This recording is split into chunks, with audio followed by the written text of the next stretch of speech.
La Générale, Raoul Steve Winouko. La Générale. La Générale.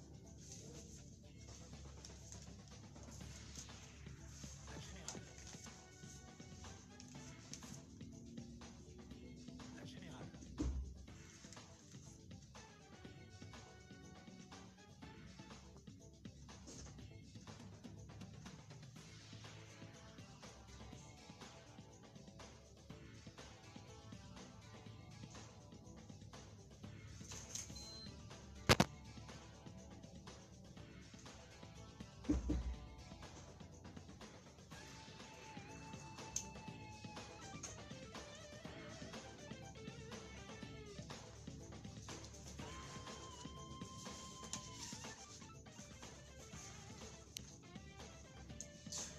Dans les titres de ce journal, les enseignants des classes du cours d'initiation mettent déjà en application les connaissances acquises lors de leur formation qui s'est achevée le week-end écoulé. Une équipe de notre rédaction est allée faire le constat à l'EPP Gare. Le début paraît un peu difficile pour les apprenants, vous le saurez. Beaucoup de jeunes pendant ce temps consomment abusivement de l'alcool à Mattéry. Les autorités disent être conscientes de la situation et appellent l'État central à agir à prendre des mesures contre la commercialisation de ce produit. Vous aurez des détails. Dans ce journal, nous parlerons également de l'avortement sécurisé, de quoi retourne cette notion et que dit concrètement la législation au Bénin sur cette question de santé sexuelle et reproductive. Restez des nôtres pour en savoir davantage. À suivre l'actualité en 24 heures sur le continent, les nouvelles sportives et dans les toutes dernières minutes, nous vous proposons la revue de presse nationale de René Soudou. Voilà pour le sommaire.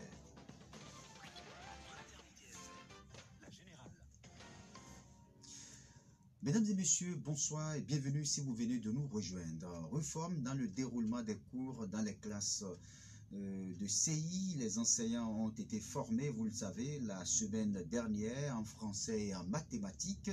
Dans ces deux sous-disciplines, plusieurs innovations ont été introduites afin de permettre aux écoliers d'être plus aguerris dans la quête des connaissances. Dès ce lundi 11 octobre, les enseignants des classes du cours d'initiation mettent déjà en application les connaissances acquises, les connaissances reçues lors de leur formation. C'est le cas par exemple à l'école primaire publique GA située dans le 1er arrondissement. Suivons les précisions avec Alimatou Tafa et Aminatou Gounou, toutes deux enseignantes en classe de CI à l'EPP GA B et A. La formation a d'abord porté sur deux matières, la mathématique et le français. Vraiment, ce qu'ils ont apporté, ce sont des innovations. Ça permettra à l'enfant de vite assimiler et nous-mêmes, on sera très dégagés dans le travail. Les années antérieures, ce qu'on faisait faire, puisque au CI, on a 2 à 3 d'enseignement. Donc, il y a la renve, il y a la période accélérée et après la période systématique. Et cette fois-ci, maintenant, l'innovation qui est venue, on a fusionné la période accélérée à la renve. Et c'est au cours de cette période qu'on a appelé période d'immersion. L'enfant s'exprime, il n'est pas muet, il participe activement à sa propre formation en français comme en mathématiques. Pour le moment, ce sont de petits enfants, donc ils sont en train de prendre quand même le pli. Les innovations sont d'abord au niveau du français et en mathématiques. Ce sont les deux champs de formation qui sont d'abord pris en compte. Nous sommes d'abord à la période d'immersion au niveau de la mathématique et en français. Selon ces enseignantes, pour ce début, les écoliers ont du mal à mémoriser les notions. Elles invitent les parents d'élèves à suivre les enfants à la maison afin d'accompagner les instituteurs dans leur mission. On écoute Alimatou Tafa et Aminatou Gounou. Les difficultés, ce sont des problèmes de mémorisation. Et tellement il y a de matières à enseigner, quand on finit une matière pour passer à une autre, on fait un petit rappel. Maintenant, quand on demande le rappel, ils confondent. Tu veux un rappel donné, mais on va te donner un autre. Et on a vu, les enfants, ils sont éveillés. Ils sont éveillés, participent activement. c'est leur demander de nous aider à la maison. Bon, de chercher à s'imprégner aussi, à savoir qu'est-ce qu'ils auront. 2022, retenez que de nouvelles conditions d'âge sont désormais exigées aux candidats. Ainsi, pour les candidats de sexe masculin, ils devront avoir un âge compris entre 10 et 14 ans. Les écoliers âgés de moins de 10 ans sont tenus de faire une dispense d'âge d'1 an de plus avant que leur dossier ne soit validé. Et quant aux candidates, elles doivent avoir un âge compris entre 10 et 15 ans. Celles qui ont moins de 9 ans sont tenues de faire une dispense de plus d'1 an et de moins d'1 an pour les candidates âgées de plus de 16 ans. L'âge limite pour une candidature officielle est fixé à 17 ans pour les candidats des deux sexes. Pour les candidats libres non inscrits dans une école, ils doivent nécessairement avoir 17 ans et plus. C'est un constat souvent fait à la fin de chaque année scolaire au niveau des lycées et collèges du Bénin. Il s'agit de la manipulation des notes des apprenants par certains enseignants, justement pour mettre fin à ces irrégularités qui impactent la réussite réelle des élèves. Une commission d'écoute des enseignants par rapport au contrôle des notes a été instituée dans le département du Borgou. Suivons pour plus de précisions Honora Dabli, il est professeur de philosophie et membre de la dite commission.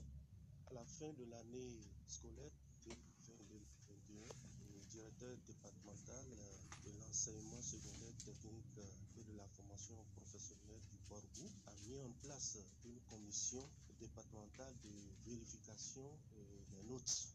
Suite aux travaux de la dite commission, plusieurs irrégularités ont été constatées. Par rapport à cela, les enseignants soupçonnés de manipulation de notes ont été invités pour être auditionnés afin que les responsabilités soient situées. Et donc la commission a écouté effectivement la semaine passée les enseignants qui se sont expliqués et justifiés. La commission est en train d'étudier les explications pour prendre un rapport définitif. Mais il semblerait que tous les enseignants n'ont pas été écoutés et nous avons déjà saisi l'autorité afin que tous les enseignants incriminés soient effectivement écoutés. Suite aux activités de la commission départementale de vérification des notes sur le terrain, plusieurs cas d'irrégularité ont été enregistrés. Selon le secrétaire général départemental du Borgou de la COSI Bénin, il revient à l'autorité en charge de l'éducation de prendre des sanctions à l'endroit des auteurs. Et de cet acteur du système éducatif exhorte les enseignants épinglés à prendre conscience des faits qui leur sont reprochés pour conjuguer cette pratique au passé. Honora Dabli, qu'on écoute.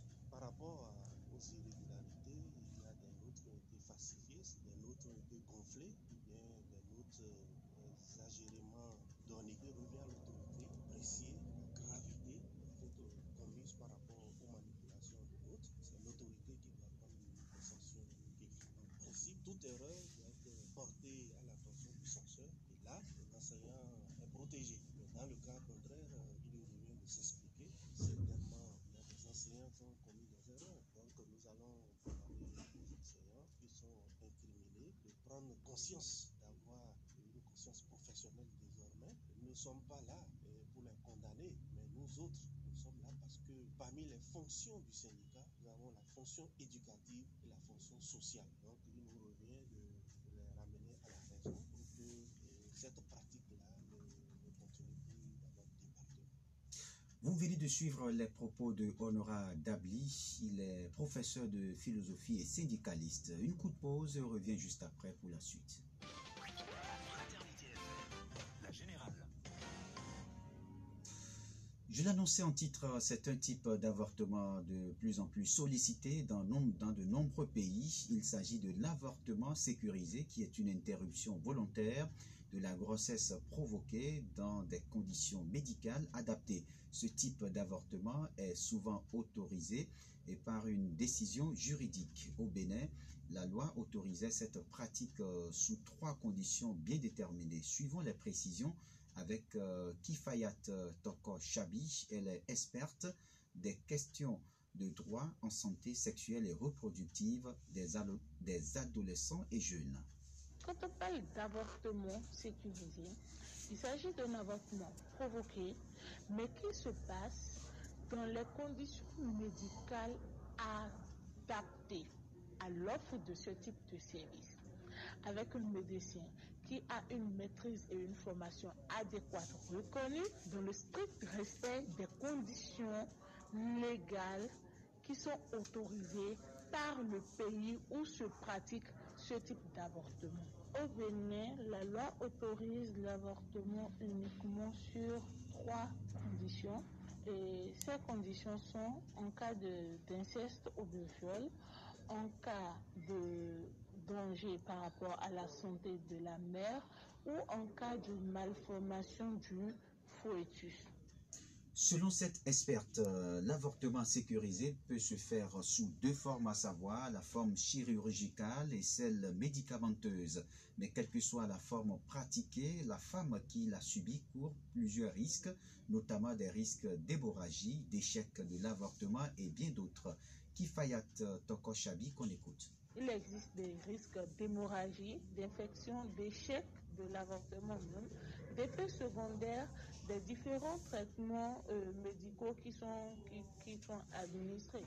Par exemple, la personne peut, après un avortement, avoir des douleurs, des nausées, suivies peut-être de vomissements pour l'IVG, qui peut être médicamenteuse. Donc, même quand on parle de l'interruption volontaire de grossesse, qui est l'avortement sécurisé, quand on en parle, il y a 2 formes. Il y a la version chirurgicale et la version médicamenteuse. Donc, peu importe la méthode que l'on choisit, il y a bien entendu des risques. Aux dernières nouvelles, il faut noter que les tests qui encadrent la santé sexuelle et reproductive ont été examinés par les députés de la 8e législature. Le président de l'Assemblée nationale, lui, dit non à l'avortement au Bénin. Louis Vlavonou propose d'autres moyens tels que les méthodes de planification familiale naturelle qui respectent à ses yeux l'enfant à naître, la dignité de la femme, la sacralité de la vie et garantit la communication au sein du couple. Gestion du Covid-19 au Bénin. Retenez que le coût des tests de dépistage au départ et à l'arrivée de Cotonou est désormais fixé à 25 000 francs CFA. La décision est entrée en vigueur depuis hier, lundi 11 octobre 2021. C'est une satisfaction dans le rang des voyageurs à l'aéroport international Cardinal Bernardin Ganti de Cotonou qui déboursait 50 000 francs CFA au départ et à la destination. Il faut préciser que cette mesure intervient dans le cadre de l'harmonisation des coûts de tests Covid-19 au sein de l'Union économique et monétaire ouest-africaine UEMOA. À signaler également que la somme de 25 000 francs CFA exigée désormais est pour le service standard et 50 000 francs CFA pour le VIP. En titre, c'est un phénomène qui prend de l'ampleur dans la commune de Materi, département de l'Atakora. Il s'agit de la consommation excessive de l'alcool frelaté par les jeunes. Selon le maire de la commune de Materi, la qualité de l'alcool consommé dans sa commune reste à désirer, exposant les jeunes dépendants à des maux, notamment la cirrhose de foie et par ricochet la mort. Robert Kassa, première autorité de la commune de Materi, s'en désole à notre micro. La jeunesse ne s'adonne pas à l'alcool.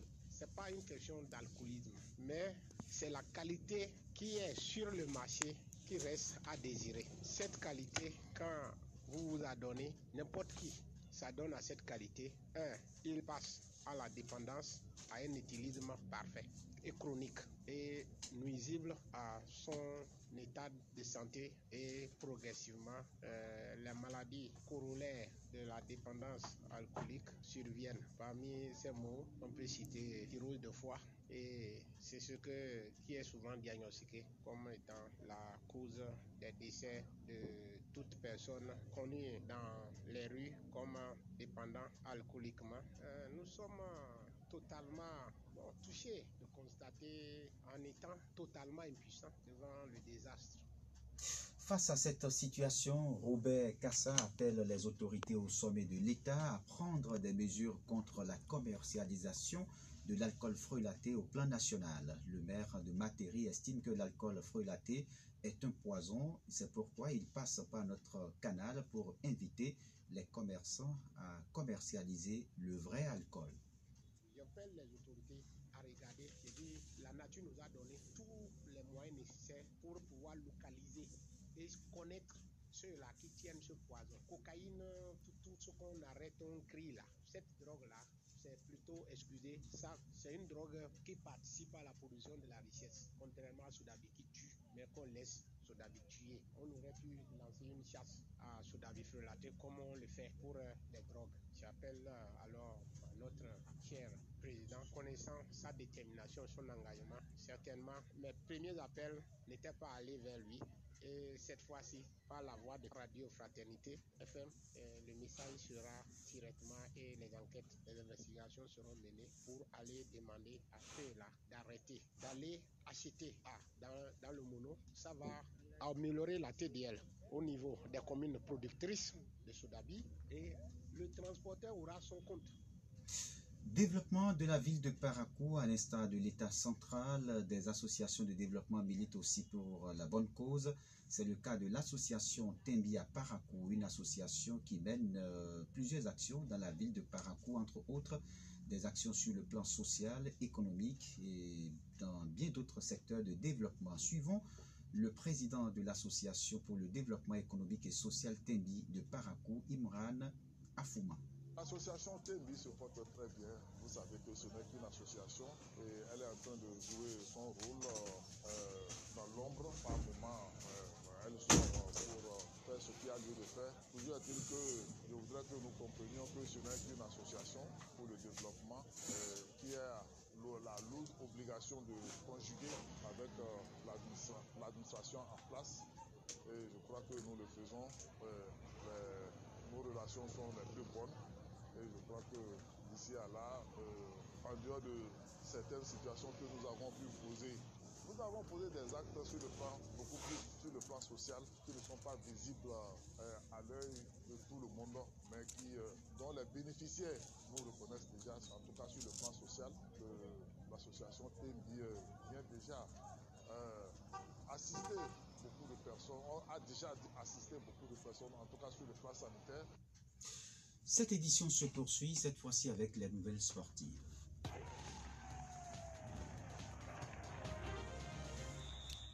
Jacques Debé, bonsoir. Bonsoir, Raoul Steve Ogunukon. Éliminatoire mondial 2022 au Qatar, le Sénégal accède au barrage. L'Algérie reprend sa place de leader. Oui, on connaît le premier des 10 qualifiés africains pour les barrages de la Coupe du Monde Qatar 2022. Vainqueur de son 4e match en autant de sorties face à la Namibie, 3-1. Cet après-midi à Johannesburg en Afrique du Sud, eh bien, le Sénégal a été le premier à valider son billet en s'assurant de terminer en tête du groupe H. Titulaire en l'absence de Boulaye Dia, blessé et auteur d'un triplé.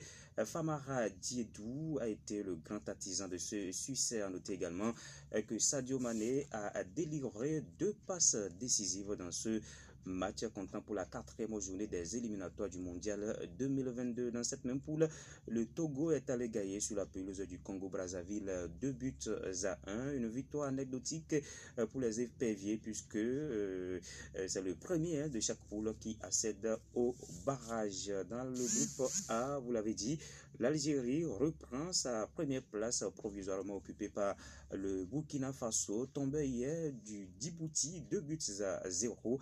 Les Fennecs ont une nouvelle fois humilié le Niger 4-0 au stade Sénécoutier de Niamey après le 6-1 du match aller avec 10 points et une différence de but de plus 17.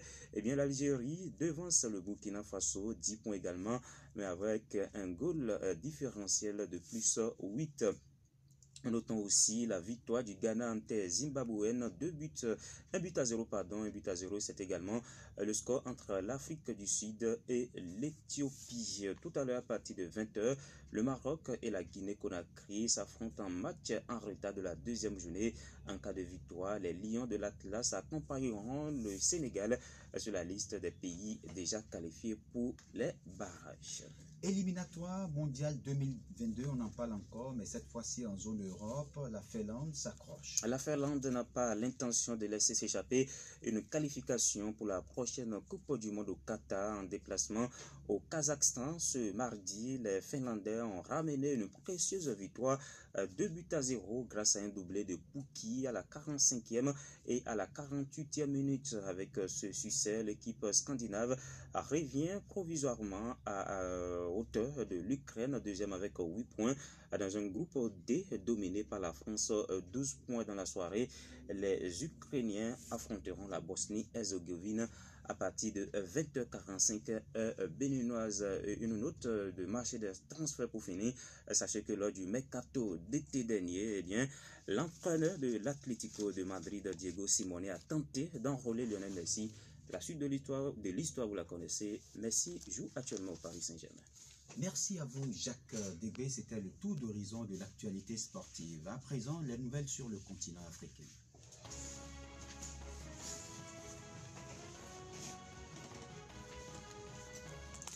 Habib Bonitouré, bonsoir. Raoul, bonsoir et bonsoir à tous. On ouvre l'actualité sur le continent par le Burkina Faso pour parler de cette affaire de femmes. 11 personnes ont été blessées, bien entendu, et une personne en coma. 11 personnes blessées graves et une personne en coma, c'est le bilan des affrontements entre civils et militaires dans la ville de Pau. Les faits se sont déroulés dans la nuit d'hier lundi à ce matin mardi 12 octobre pour une affaire de femmes. Des jeunes militaires ont malmené des habitants du secteur 6 de la ville de Pau et auraient même violenté le procureur de Pau, des gendarmes et des policiers qui étaient dans la zone. Tout a commencé, il faut le dire, lorsqu'un soldat a voulu draguer une femme mariée dans le coin de la ville. Mais l'affaire a mal tourné. On note présentement 11 blessés graves et le mari de la femme en question est dans le coma. Tout Pau est debout et réclame l'affection de tous les militaires. Les élèves ont vidé les salles de classe et ont dressé des barricades partout. Pendant ce temps au Mali, le calendrier du régime de transition au pouvoir taraude les esprits. Exactement, il faut le dire. Quel calendrier pour la transition? Les élections sont normalement fixées au 27 février 2022, mais la question a une nouvelle fois été évoquée hier lundi au Maroc, dans la capitale Rabat, où le ministre malien des Affaires étrangères était en visite. Abdoulaye Diop a rencontré son homologue marocain Nasser Bourita. Lors d'un point de presse, il a notamment tenu à rappeler que la situation sécuritaire demeurait un frein important au processus électoral. On termine par le Soudan où la déclaration du général Abdel Fattah al-Burhan met de l'huile sur le feu. Hier lundi 11 octobre, le président du Conseil souverain, le général Abdel Fattah al-Burhan, a exigé la dissolution du gouvernement. En théorie, il n'en a pas le pouvoir. C'est au Premier ministre que revient une telle décision. Mais cette déclaration met de l'huile sur le feu alors que le ton monte encore un peu plus chaque jour entre civils et militaires qui se partagent le pouvoir. 3 semaines après la tentative déjouée de coup d'État malmenée selon les autorités par des soutiens du régime d'Omar el-Béchir, le processus de transition soudanais est plongé dans une crise politique sans précédent. Selon le médiateur des Nations Unies au Soudan, la transition pourrait bien dérailler. Il estime que les semaines qui viendront vont éclaircir les données. Merci à vous, Habib Bonitouré. C'était les nouvelles sur le continent. Place maintenant à la revue de presse nationale, l'actualité telle que vue et traitée par la presse écrite béninoise. C'est une présentation de René Soblot. La revue de presse. Bonjour à tous et bienvenue dans cette revue de presse.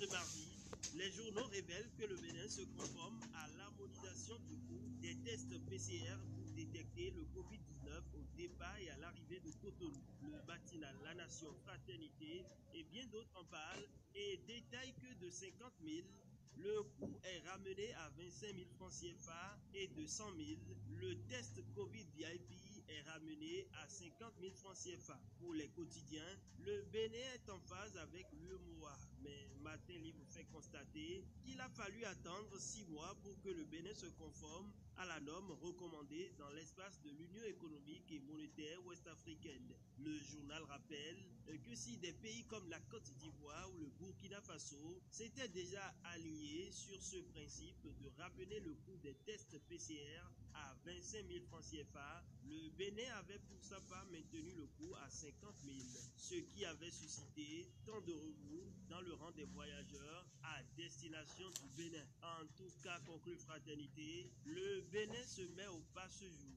Dans la suite, plusieurs publications rapportent que Talon oriente au Kounlola dans la coopération Bénin-Russie. Le nouvel ambassadeur extraordinaire et plénipotentiaire de la République du Bénin près la Fédération de Russie, André Okunlola, a été reçu en audience par le président de la République, Patrice Talon, ce lundi. Occasion pour le diplomate béninois de recueillir les sages conseils du chef de l'État avant une prise de fonction, précise les journaux. 24 heures au Bénin ajoute que celui qui était deuxième questeur à l'Assemblée nationale avant sa nomination a reçu des orientations sur les relations entre les deux pays. Cette nouvelle séquence. Le journal nous renseigne qu'à la queue leu, les agents du port impliqués dans cette affaire de 250 millions de francs CFA, 21 au total, ont été écoutés à la brigade économique et financière. La publication annonce que la procédure judiciaire en cours risque d'emporter des agents de banque dans lesquels les fonds de la mutuelle du port autonome de Cotonou sont logés et les personnes poursuivies en cours une peine maximale de 5 ans de prison et d'amende. Décryptage info de dévoiler que comparu devant la chambre d'instruction de la Criette ce lundi, Joël Aïvor est toujours maintenu dans les liens de détention. Plus loin, le matinal annonce que l'univers politique béninois va s'enrichir d'un nouveau parti politique. La parution explique que la nouvelle alliance LNA sera portée sur les fonds baptismaux. Une information confirmée par l'ancien ministre de la Défense Théophile Yarou, annoncé pour conduire les destinées de la formation politique. Le journal révèle que ce sera le samedi 16 octobre à Parakou. Terminons par 24 heures au Bénin qui publie que des conditions d'âge sont fixées pour le CEP 2022. De quoi s'agit-il? La publication détaille que les écoliers âgés de moins de 10 ans sont tenus de faire une dispense d'âge de plus 1 an pour être acceptés. Aussi clarifie la parution, l'âge limite pour une candidature officielle est fixé à 17 ans.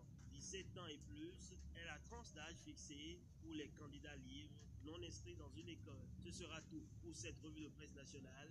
Merci de m'avoir suivi et à demain. C'était la revue de presse.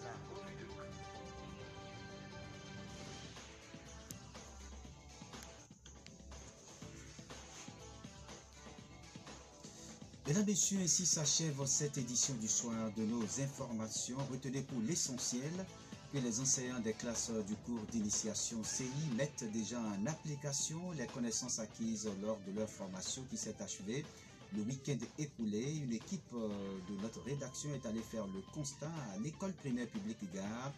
Le début paraît un peu difficile aux apprenants. Vous avez eu des précisions. Pendant ce temps, beaucoup de jeunes consomment abusivement de l'alcool frelaté à Materi, c'est dans le département de l'Atakora. Les autorités sont bien conscientes de la situation et appellent l'État central à prendre des mesures contre la commercialisation de ce produit de mauvaise qualité. Et puis, les tests qui encadrent la santé sexuelle et reproductive ont été examinés par les députés de la 8e législature. Le président de l'Assemblée nationale, lui, dit non à la légalisation de l'avortement au Bénin.